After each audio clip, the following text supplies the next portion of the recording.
Avant que ça empire, il y a eu un cours en SVT là-dessus sur comment la grossesse conduit souvent à avoir un enfant. Adaptation, improvisation. Mais ta faiblesse, ce n'est pas la technique. À l'occasion, je vous mettrai un petit coup de polish. T'es sûr de ce que tu fais? J'ai des fiches très détaillées sur l'anatomie humaine. Je m'en doute. Ça fait de vous un tueur plus efficace, n'est-ce pas? Exact. Ah, non mais t'es fou, pourquoi tu hurles comme ça? Toutes les 5 minutes il y a une bombe ou je ne sais pas quoi. Bonjour à tous et bienvenue dans notre podcast 3 Actus Ciné Sinon Rien avec moi pour m'accompagner Mas. Bonjour tout le monde. Mais Gino. Bonjour tout le monde. Le principe de l'émission est simple, on commentera 3 actus qui ont secoué les réseaux sociaux, on en débat ensemble dans les cases commentaires, afin que vous puissiez également vous exprimer, nous essaierons dans la mesure des possibles d'y répondre. Matt Damon entre 2 matchs de l'OM, Leonardo DiCaprio dans le dernier Martin Scorsese et Little Fish en VOD, ça commence maintenant. Commissaire, on nous communique que la police a découvert que la victime du second meurtre portait le même nom que la femme tuée ce matin. Monsieur le commissaire, est-il exact que ces 2 meurtres ont été commis dans le même ordre que l'annuaire? Première news, Stillwater, Matt Damon veut péter la gueule des Marseillais dans la bande-annonce. Les Américains ont une vision idéalisée de la France, c'est le moins que l'on puisse dire, mais il arrive que les États-Unis s'éloignent un peu du rêve qu'est la France, dans leur esprit pour quelque chose de plus brutal. C'est le cas de Stillwater, de Tom McCarthy, où on quitte Paris pour Marseille, et ce qui est sûr, c'est qu'ici, on est loin des clichés embellis où l'on fane le vieux port. Matt Damon sort les poings sur la cannebière dans une bande-annonce tout en tension. Le réalisateur Tom McCarthy reprend du service après Spotlight, datant de 2017, qui avait remporté l'Oscar du meilleur film et du meilleur scénario original. Ici, McCarthy quitte le Nouveau Monde pour planter sa caméra à Marseille. Avec Stillwater, Matt Damon rend visite à sa fille, Abigail Breslin, emprisonnée pour meurtre et fait tout son possible pour prouver son innocence tout en se bâtissant une vie dans la cité phocéenne avec sa nouvelle compagne Camille Cotin et la fille de celle-ci. La bande-annonce expose une ville de Marseille rude, on est loin de Plus belle la vie, effectivement le personnage de Matt Damon fraîchement débarqué dans son trou de l'Oklahoma va vite être confronté au racisme, à la délinquance, aux gangs, à la barrière de la langue et à la vie en cité. Une quête de justice musclée pour un Matt Damon déguisé en touriste américain à Disneyland qui n'a pas peur d'user de la violence pour arriver à ses fins. La bande-annonce fait également la part belle à Camille Contin, je vais y arriver, qui continue son petit bonhomme de chemin avec les producteurs anglophones. En effet, après Killing Eve et Allier, et donc Stillwater, elle jouera pour Ridley Scott dans House of Gucci.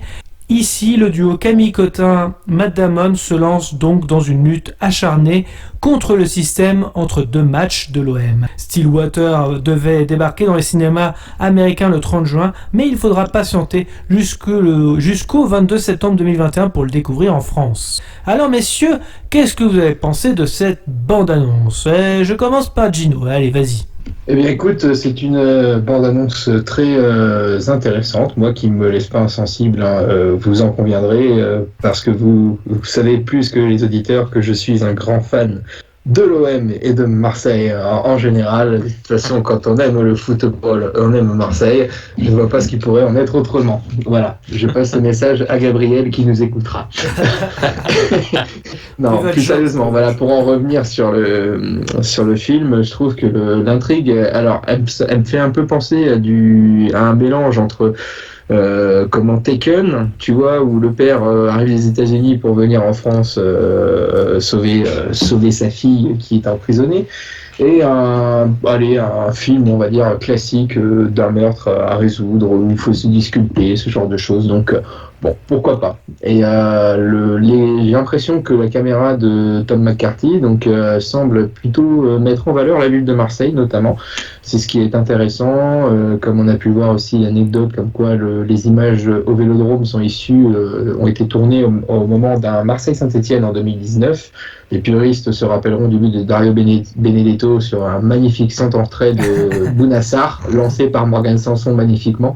Voilà, donc je trouve que non, c'est très intéressant. Alors après, voilà, on a vu qu'une bande-annonce, et comme des fois, souvent, quand une bande-annonce me hype, des fois j'ai l'impression d'avoir vu le film dans la bande-annonce. Donc j'espère que le film sera à la hauteur de cette bande-annonce.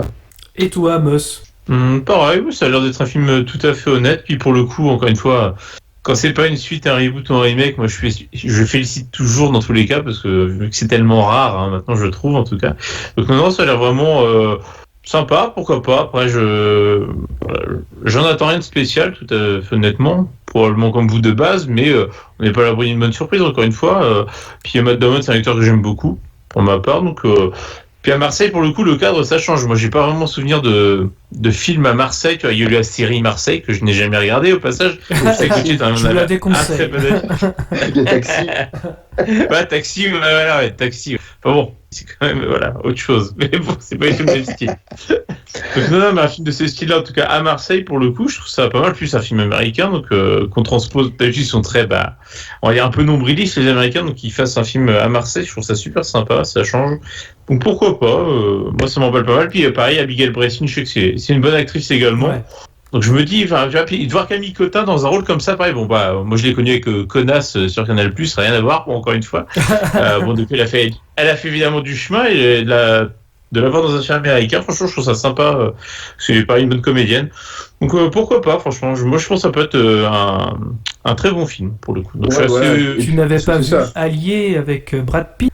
Si, avec Pierre. C'est très bons effets spéciaux, côté.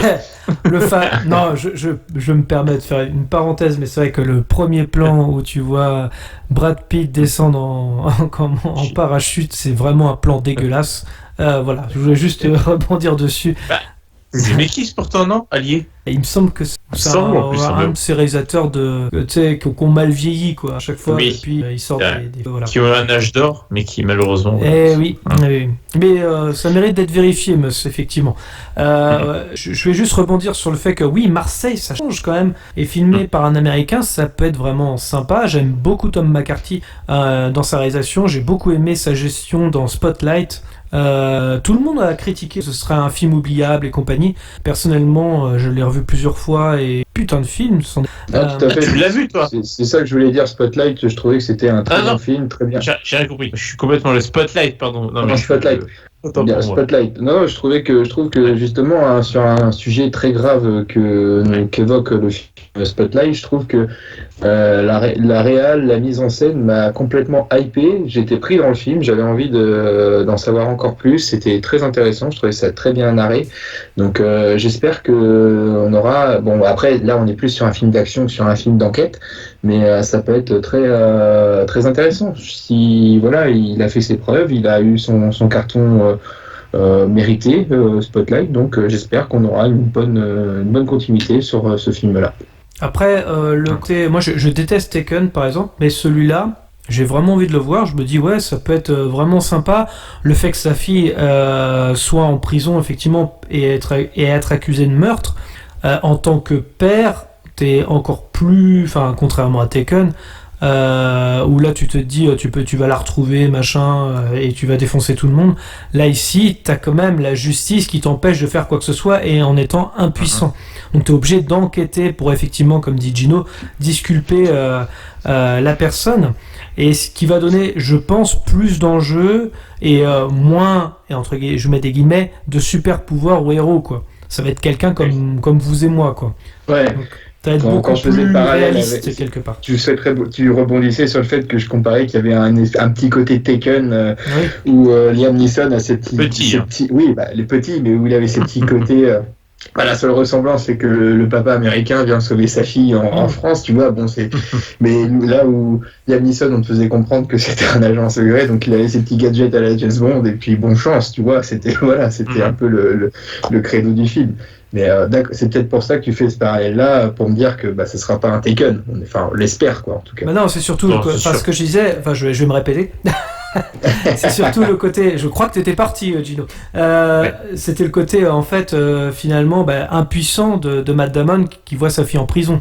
Ce qui va ajouter quelque chose d'être un peu plus humain et réaliste, moins de super pouvoirs quelque part, face finalement à une ville qui va être contre lui quelque part, et aussi le fait que la justice aussi va être contre lui.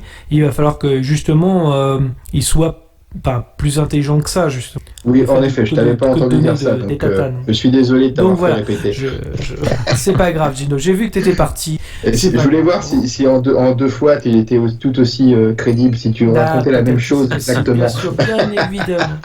Et on parlait justement tout à l'heure de la ville de Marseille, je trouvais ça intéressant aussi également, puisque en fait on a pas mal d'endroits à Marseille, enfin en tout cas dans Marseille, où ça peut être intéressant de filmer, avoir des beaux plans, notamment, tu parlais du Vieux-Port, mais il y avait d'autres endroits aussi, les Calanques et autres. Notre-Dame de la Garde, certains quartiers du Panier, ce genre de choses.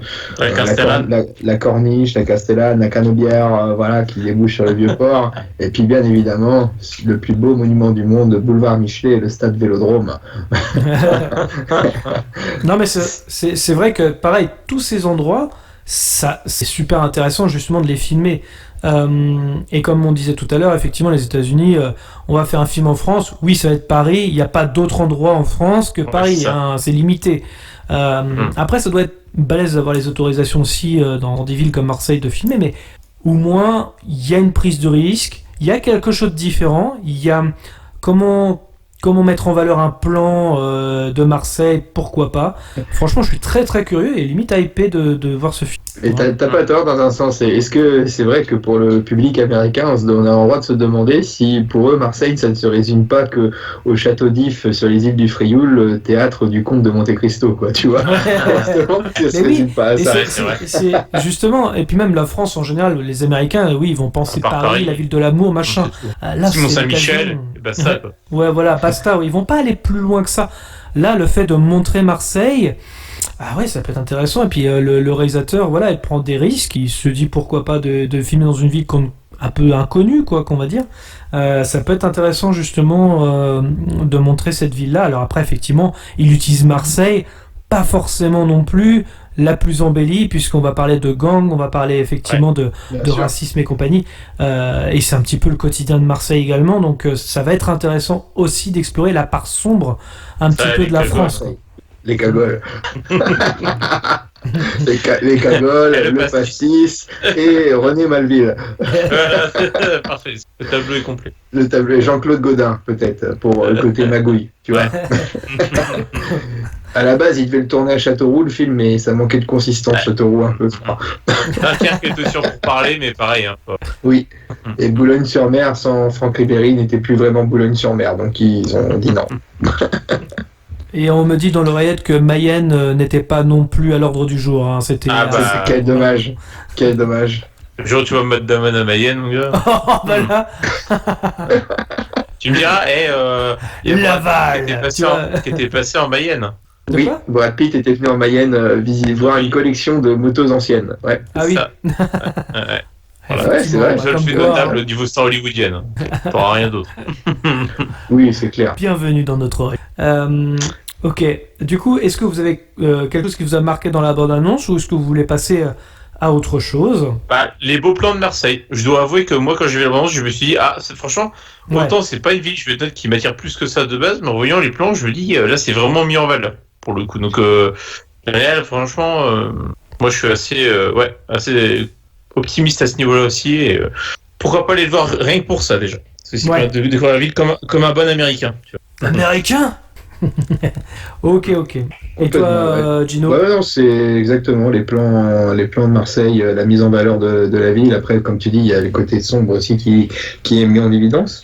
Et puis pour je trouve que justement ce film arrive très bien, même si ce sera que des petites séquences par-ci par-là, l'américanisation, l'intérêt que les US se mettent au football, et je trouve que justement il n'y a rien de plus emblématique que l'OM en France là-dessus, en termes d'ambiance dans les stades, qui d'autant plus appartient à un investisseur américain. Donc voilà, je pense que c'est aussi peut-être, je dis pas que c'est la raison principale, mais ça peut être une des raisons qui a peut-être aussi facilité le fait que le tournage puisse se dérouler à Marseille aussi. Ça a pu aider, je pense, pour les autorisations déjà. Pour les autorisations, tout à fait. Monsieur McCourt a le bras long quand même dans le gâteau, comme Pépito. Pépito, le bras long. Ah, spoiler, apparemment, Samina Seri ferait une apparition dans le film. Je tiens à vous le dire en avant-première, donc si vous voyez une 406, voilà, ne soyez pas étonnés. Il y a le crossover le plus ambitieux là de. Attends, si un mec tombe dans une poubelle, c'est Frédéric Diffenthal. C'est ça. Ok, on passe à la deuxième news. Leonardo DiCaprio livre la première image de Killer of the Flower Moon de Martin Scorsese. Le film prévu pour la plateforme Apple TV+ est actuellement en tournage. Ils sont actuellement donc en tournage du côté de l'Oklahoma, donc on n'arrête pas, l'Oklahoma c'était aussi la ville natale de Matt Damon tout à l'heure, pas loin de Tulsa et de Battersville. Leonardo DiCaprio retrouve son cinéaste fétiche Martin Scorsese pour une nouvelle collaboration très prometteuse. Killer of the Flower Moon a lancé sa production mi-avril, et voici la première, enfin en tout cas celle que vous avez pu voir qui a circulé dernièrement, la première image officielle d'un tournage qui devrait durer environ 7 mois. Aux côtés de Léo, on retrouve Lily Gladstone qui joue Molly, la jeune femme du comté d'Osage qui va tomber amoureuse d'Ernest Boucart, donc DiCaprio en somme, et l'invite à dîner dans cette scène. Basé sur le livre de David Gran, publié en 2017, le film racontera là un événement réel qui s'est déroulé dans les années 1920 dans le comté d'Osage, comme je l'avais dit tout à l'heure. De Wisher en Oklahoma. Le FBI a été amené à enquêter sur les meurtres de plusieurs Amérindiens après leur découverte de pétrole. En plus de Leonardo DiCaprio, qui signe donc sa 6e collaboration avec Scorsese, je le rappelle, et Lily Gladstone, le film sera également porté par Robert De Niro et Jesse Plemons. Le film Killer of Flower Moon sortira dans quelques salles aux USA, mais surtout à l'international sur Apple TV+ en 2022. Alors messieurs, qu'avez-vous justement... Enfin déjà, sur le pitch du film, sur la photo, sur Scorsese en général... Bref, que penser de cette news? On commence par Mos Def. Enfin, on va changer. Ouais. Brièvement, ouais, le pitch franchement me branche pas mal. Ça a l'air sympa. Pareil, c'est tiré d'un livre, du coup, donc à voir ce que ça peut donner au cinéma, parce que chez nous normalement il sort en salle, si je dis pas de bêtises, je crois, sauf erreur de ma part. Donc et tant mieux au passage, plutôt que de le voir sur une plateforme, je trouve. Donc le pitch franchement, je me dis pas mal. Je demande à voir. Néanmoins, moi j'avoue que contrairement à la plupart des gens, des puristes, je suis pas un très grand fan de Scorsese. Je reconnais les qualités du bonhomme évidemment, mais sa filmographie dans l'ensemble ne m'emballe pas plus que ça. Souvent tout ce qui est un peu style, globalement, je caricature un poil. J'avoue, les films un peu mafieux, tout ça, c'était un peu son dada fut un temps, et ça n'a jamais été trop ma cam. Après il en faut pour tous les goûts. Après pour néanmoins leur dernière collaboration, c'était bien le Loup de Wall Street. Non, c'est ça. 2013. Non, il y en a eu. Alors, non, mais le dernier, il a peut-être raison, c'est peut-être celui-là. Non, pas avec DiCaprio et je sais plus. Ah oui, pardon, je pensais le dernier Scorsese. DiCaprio, j'ai tendance à confondre avec DiCaprio à mélanger ses collaborations avec Scorsese et celles avec Tarantino. Donc c'est vrai qu'il en a fait tellement quasiment en même temps ces dernières années que... Un mec Scorsese, depuis 2013, il y en a eu un autre entre-temps, j'ai plus en mémoire, mais bon, bref. Peu importe. En tout cas, le Loup de Wall Street, j'avais beaucoup aimé pour le coup cette collab-là. C'est vrai que ce film-là, à tout niveau, pareil, adaptation de faits réels. Enfin, de faits réels. Là, c'est un roman, mais adaptation de faits réels. Et c'est vrai que c'était super bien fait. Donc, c'est un film qui a eu du mal à être fait, d'ailleurs, au passage. Il y a eu plus de réalisateurs qui... Dès qu'il y a Margot Robbie, t'aimes bien. C'était bien leur dernière collaboration, effectivement. Comme dans Suicide Squad. Je me souviens de Silence et de Irishman, c'est pour... Ah oui, mais il n'était pas dedans, DiCaprio. Non, mais effectivement, tu as raison. Voilà. C'était pour En tout cas, voilà, j'ai beaucoup aimé le Loup de Wall Street. Là, le thème, franchement, l'histoire m'emballe pas mal. Donc, franchement, je suis ouvert à la proposition. Mais encore une fois, dans la mesure où ça sort en salle. Uniquement, je vais faire mon vieux con, une fois n'est pas coutume. Et Donc, du coup, voilà. tu disais que ça sortait en salle quand même? Parce que j'ai pas cette info-là, pour le coup. Je crois que la Paramount va sortir ça en salle en France. D'accord. Mais à vérifier. L'Apple TV+, le diffuserait également. Donc, Peut-être les deux. ça sortirait en Attention, salle, la mais- plateforme, c'est sûr. La plateforme, c'est sûr, elle va le diffuser. C'est sûr, mais ouais. Mais j'avais cru lire ça. Donc après, bon, ce sera à confirmer. Donc, voilà. D'accord. Bon, Et bah. toi, Gino, t'en penses quoi? Bah écoute, l'annonce de ce film, moi, elle me paraît quand même intéressante. Quand j'ai vu la photo pour la première fois, enfin la photo du tournage, j'avais l'impression de voir presque Shutter Island, tu vois, justement. de Sur le Scorsese plan, avec, effectivement. Ouais. sur le plan, la coupe de cheveux, on va dire le côté un peu les meubles rétro, vieillots, tu vois, ce genre d'ambiance un peu presque noir, tu vois, c'est un peu ça. Donc un peu une espèce de polar ou un film un peu psychologique. Bon, ça va l'être plus ou moins, hein, ce genre de... Il sait maîtriser ça. Moi, Scorsese, sans dire que c'est le meilleur réalisateur du monde, j'aime beaucoup ce qu'il fait. C'est des films que je prends plaisir à voir, tu vois, c'est totalement ma came. Sauf le dernier, Irishman, même si j'aime beaucoup les films de mafieux, tout ça, celui-là, il est un peu long, quoi. Mais là-dessus, moi, je suis complètement client. Leonardo DiCaprio, encore plus, dans les films de Scorsese, pour moi, c'est une valeur sûre. Donc là-dessus, moi, j'en attends que du bien. Et par contre, j'espère avoir quelque chose se rapprochant plutôt de Shutter Island que de The Irishman pour la narration et pour la mise en scène du film. D'accord. Ah, moi, j'en attends beaucoup aussi, parce que le pitch, en tout cas, m'intéresse beaucoup sur les meurtres des Amérindiens, donc ça peut être très très intéressant. On ne sera pas sur un film de mafieux, c'est vrai que quand il s'éloigne des films de mafieux, ça peut être intéressant. Alors, en tout cas, les derniers, hein, je parle. Parce que les premiers qu'il avait fait, en général, j'aime beaucoup. Je pense à Casino, entre autres. Les Affranchis. C'était là pour le coup, c'était des classiques, comme on dit, et c'était vraiment plutôt bien foutu. Par contre, c'est vrai que quand il s'éloigne de ça, c'est vachement bien aussi. Shutter Island, oui, effectivement, tu l'as cité tout à l'heure. Le Loup de Wall Street, qui est complètement, parce que faut le dire, le Loup de Wall Street, quand même, à l'âge où est Martin Scorsese, ce qu'il a réussi à capter, ce qu'il a réussi à mettre en scène, moi, j'en reviens pas. Enfin, c'est assez fou d'ailleurs. Par contre, je suis un peu moins fan de sa filmographie. Surtout les plans sur Margot Robbie. Oui. Oui, c'était génial ça. C'était avant qu'elle fasse des films de merde comme Harley Quinn. Et c'est vrai que quand on repense à Silence, je suis tapé nul à chier. Donc là, il abordait la religion. Quand il aborde la religion, c'est pareil, c'est compliqué. Faut aimer le concept, quoi.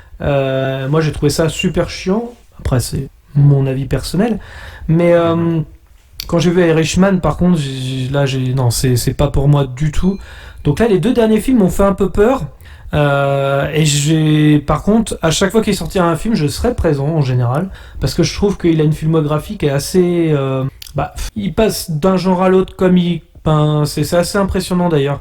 Donc je trouve que c'est toujours intéressant de voir un réalisateur qui se met en danger. Il n'est pas tout le temps dans le même genre. Oui, je trouve ça intéressant. Et puis il fait pas tout le temps des films de commande, quoi. Voilà. Lui, il a besoin d'une histoire qui à la base lui semble correcte et intéressante afin d'exploiter au cinéma. Alors ça marche très bien comme pour certains films, ça marche moins bien sur d'autres. Après, il y a aussi la manière dont nous on perçoit le film. Comme tu le signalais tout à l'heure, Silence, tu disais pour toi, il n'a pas été bien perçu par toi. Moi, je l'ai pas vu, donc je peux pas avoir un avis, mais peut-être qu'il serait complètement différent ou raccord au tien. Bon, par contre, je peux reconnaître que la mise en scène de Silence était très bien, c'est-à-dire toute la portée symbolique du film. Voilà, je l'ai très bien compris et je trouve que là, je peux qu'admirer le travail de réalisateur derrière. C'est l'histoire qui m'a pas emballé et voilà, c'est plus dans ce sens-là. Et le rythme aussi, quand même. Il y a un problème de rythme. Je pense que le montage aurait pu être un petit peu plus. Mais sinon, pour le reste, non, c'était prometteur, mais. Ouais, c'est ça a pas. Là, j'avoue que le pitch m'emballe, le réalisateur aux commandes m'emballe aussi. Leonardo DiCaprio aussi, forcément. À chaque fois qu'il fait un film, je pense qu'on est tous d'accord qu'on va en général les voir. même si c'est Tarantino, même si c'est Scorsese. C'est un acteur moyen, tu sais. Au mieux, c'est téléfilm TF1, quoi. Voilà. Ouais, c'est ça. Du coup, voilà, je suis assez emballé quand même par le projet. Non, je trouve ça quand même génial qu'un mec comme Leonardo DiCaprio, quand même, quand on l'a connu, nous, c'était plus surtout sur Titanic quand on commence à être jeune. Après, les films d'avant, on les connaissait pas ou peu. Et sortir de ce rôle de blondinet pour Midinette et tout, qui après faire des films un peu plus sérieux, un peu plus drama, comme justement Shutter Island, ce genre de film, et puis passer du genre à l'autre, et puis aller tourner avec Tarantino, faire le grand débile dans Django Unchained, c'est un acteur très complet quand même, hein, ce mec. Hein. Oui. C'est ça, super acteur. Je sais que avant Titanic, en tout cas, parce que moi j'ai déjà vu des films avec lui avant Titanic. C'est la première fois que je le voyais, ce gars-là. C'est vrai que c'est très... On avait du mal à se dire, putain, ça se trouve, il va même pas se dépêtrer de ce rôle de Titanic, parce que c'était tellement été mondial, et on va lui proposer que des rôles de lover. Mais c'est vrai qu'avant, moi, j'avais vu Roméo et Juliette, il y avait le Basketball Diaries, où il jouait un camé, et il avait déjà joué quelqu'un d'attardé dans Gilbert Grape. Et aussi... Il a joué dans L'homme au masque de fer avec Gérard. Mais ça c'était après ça. Ça c'était après. Oui, bien vu. C'était après. Oui, c'était après, mais c'était la même période, tu vois. Et dites-vous qu'il avait déjà tourné avec Robert De Niro dans Blessure secrète quand il était ado. Donc il côtoyait déjà les plus grands, même avant Titanic. Et Johnny Depp aussi. Et les rôles où je le préfère, c'est dans 2 films, c'est dans Les Infiltrés et dans Mensonge d'État, où je le trouve très bon. Et Blood Diamond aussi, où quand il est un peu dans des grands espaces où c'est vraiment des trucs un peu pas forcément complotistes, mais où ça se mêle un peu à la politique, des choix de la CIA, ce genre de choses, l'infiltration, tout ça, je trouve ça lui va comme un gant. Et puis complètement déluré dans Django, et puis dans Le Loup de Wall Street, pour moi c'est les 5 rôles que j'aime beaucoup chez lui, quoi, tu vois. C'est dans ces films. J'aimerais bien le voir un peu plus dans des rôles de méchants, super cool. Oui, dans Django c'est le cas, et je crois que c'est Django il le fait, et il est génial dans Django, quoi. C'est un sadique. Fut un temps où peut-être que avec DC, dans un univers parallèle, sauf erreur de ma part, Gauthier, tu vas me corriger, après The Dark Knight était prévu donc dans les suites de Batman éventuellement de faire appel à l'homme mystère, et il était en tout cas, il y avait des rumeurs comme quoi il aurait pu avoir le rôle. Bon, malheureusement, la mort d'Heath Ledger a bouleversé les plans de Nolan pour sa saga, mais bon, après... Oui, c'était prévu, c'était dans les plans de Warner, et c'est pour ça d'ailleurs que dans le futur film The Batman, l'homme mystère apparaît, c'est parce que c'était vraiment une volonté de Warner de faire un film d'enquête et de remettre justement Batman vraiment à son rôle d'enquêteur premier, en fait, vraiment un détective, puisque c'était à la base Detective Comics, voilà, c'était assez... Et c'était soit Leonardo DiCaprio, soit Patrick Timsit qui devait jouer l'homme mystère, et finalement le cinéma a échappé à ça, donc... Heureusement. Patrick Timsit, la radio des poulets. Voilà. Putain, mon Dieu. Ouais. Écoute, regardez Radio Poulet, produit par Virgin Radio, mes chers auditeurs. Regardez cette cassette vidéo, si vous avez encore un magnétoscope. Il existe en DVD quand même. Il existe le Radio des Poulets. Corico, justement, tiens. Ah, mon Dieu, magnifique. Pardon, je te passerai. Je digresse. Pardon. Du coup, on peut passer à la dernière news. Qu'est-ce que vous en pensez? Yes, sir. Oui. Troisième news, Little Fish, enfin dispo en VOD. Une news qui date un petit peu de 7 jours, mais comme j'en avais fait une vidéo, je devais rectifier 2-3 choses, ou en tout cas vous apporter des éléments supplémentaires. Auto-promo. Voilà, auto-promo. Dites-vous que voilà, il y a une critique en tout cas sur la chaîne. Première mais essentielle recommandation, passez outre ce titre français qui augure d'un mélo dégoulinant de beaux sentiments. Le troisième long métrage de Chad Artigan, chouchou de Sundance, propose strictement l'inverse. D'abord presque, car entre le temps de l'écriture du scénario de Mattson Tomlin, co-auteur de celui du futur The Batman de Matt Reeves, et aujourd'hui s'est invité dans notre quotidien une pandémie qui fera forcément écho à celle de Tomlin avait imaginé, puisque le film a été tourné en 2019, en tout cas devait être présenté en 2010, tourné en 2019 et être présenté en 2020, mais malheureusement, effectivement, la pandémie du Covid-19 a eu lieu. Donc le film est de Chad Hartigan avec Olivia Cook, Jacques O'Connell, une durée de 1h41 et dispo maintenant en VOD depuis le 10 mai 2021. Donc voilà, à la base, normalement, c'était pas prévu qu'il sorte tout de suite en France, ou en tout cas, c'était compliqué pour les distributeurs de le diffuser en France. Voilà, c'est chose faite depuis le 10 mai 2021. Alors déjà, vous, de votre côté, messieurs, est-ce que vous avez vu le film ? Ou alors juste la bande-annonce ? Est-ce que ça vous attire au niveau du pitch ? Voilà, j'ai envie d'avoir votre avis. Moi, vous connaissez déjà le mien, puisque... Comme je le disais, il y a une vidéo. Vous écoute, on commence par Gino, tiens, pensez. Allez, si tu veux, ouais, pas de souci. Eh bien, écoute, je n'ai vu que la bande-annonce de ce film. Alors, je pense que je le regarderai, mais je ne le regarderai pas rapidement. Si tu veux, si tu m'avais donné cette info-là, ce film, avec cette traduction française, je t'oublie, je t'aime, voilà, ça aurait été du je m'en balèque sur 20. C'est honteux quand même de faire, mais bon. Vas-y, continue. Non, mais ça aurait été du je m'en balèque sur 20, tu vois. Donc, au final, ça va être, oui, d'accord, pourquoi pas, mais je vais attendre un peu, quoi, tu vois. Je vais pas le regarder en priorité. Il y a d'autres choses à regarder quand même cette année. Donc et puis si tu veux, ça fait un peu bon. Allez, on va le sortir là en VOD. On joue un peu les prolongations avec la pandémie pour les gens du Covid. Tu vois, on va sortir du Covid. On est aujourd'hui le 17. Dans 2 jours, on retourne en terrasse et puis les premiers instants de liberté. Et puis on te refout un film qui va te réangoisser. Donc non. Après, voilà, si tu veux, le concept du film est plutôt intéressant. J'ai un film qui pourrait, à la rigueur, peut-être, pourquoi pas rentrer dans un contexte un peu à la Love et autres drogues. J'ai bien envie de le croire, donc pourquoi pas. Mais voilà, c'est pas un film que je vais regarder en priorité. L'histoire peut m'intéresser, mais c'est pas quelque chose sur lequel je vais me précipiter. Et toi, monsieur ? Eh bien, moi, pour ma part, sur tes bons conseils, je l'ai téléchargé. Bon, difficile de le trouver en bonne qualité. Hein. En même temps, c'est difficile de le trouver tout court, je dirais même. Après, c'est vrai. Shahrazad et Emule ont des problèmes de réseau. C'est vrai, il n'y a plus de source maintenant, c'est abusé. Emule. Ouais, donc du coup, moi, je disais pour le film... déjà, je l'ai téléchargé, mais je ne l'ai pas encore regardé. D'ailleurs, il est dur à trouver, même en téléchargement, je trouve... notamment en haute définition, c'est mission impossible, mais bon bref, à l'heure actuelle en tout cas.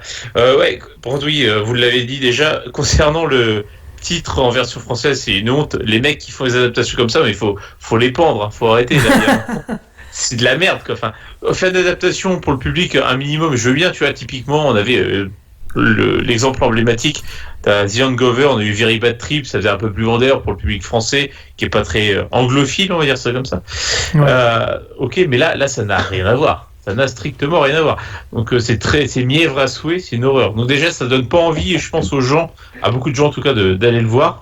Donc c'est un peu dommage, déjà ça joue pas en sa faveur à mon sens. Ils allaient pas le traduire en petit poisson non plus. Bah non, tu l'as dit, fiche. Non, non, justement, et puis je trouve que ça a c'est sûr, ça a un sens sur la mémoire justement. Et c'est dommage de l'avoir loupé. Regarde à contrario, on a un film. On est à la Big Fish en 2005, ils l'ont laissé, hein, c'est la même chose. Hein, voilà, ne pas laisser là. Hein, et justement, est-ce que c'est pas pour, on va dire, ne pas confondre, je sais pas, j'en sais rien. Ouais, quelle idée ils ont. Faut vraiment nous prendre pour des cons là. Bon, bref. En tout cas, ça sent le marketeur à la con, hein, c'est sûr. Ouais, complètement. Et donc sur le film en lui-même, franchement, je me dis ouais, ça a l'air vraiment sympa. Déjà, j'aime beaucoup Jacques O'Connell. Je trouve qu'on devrait le voir plus parce que c'est un acteur que j'aime beaucoup. Bon, toi, t'avais regardé Skins à l'époque, donc toi, tu l'as connu comme ça. Mais c'est vrai que pour avoir eu l'occasion aussi de le voir, du coup, dans Money Monster, peut-être. J'ai oublié le film. Comment Eden Lake. Eden Lake aussi, oui. Là, il était glaçant, il était... D'ailleurs, c'est pour ça qu'il avait été choisi dans Skins, parce que Eden Lake, il faisait un petit peu le merdeux, et dans Skins, il joue un merdeux, justement, c'est un peu... il fait très très bien. Enfin, il s'est joué aussi autre chose. Dans Invincible, si je dis pas de bêtises... c'est ça, Don Jolie, il est dans un camp de concentration. Bon, il a joué dans 300, la naissance d'un empire. Alors je l'ai pas vu pour le coup celui-là. Et c'est Money Monster, Jodie Foster avec, oui, Money Monster, exactement. Oui, il était aussi très bon dedans, effectivement, avec la prise d'otage avec George Clooney. Voilà. C'était Julia Roberts. George. Et non, c'était... Ok.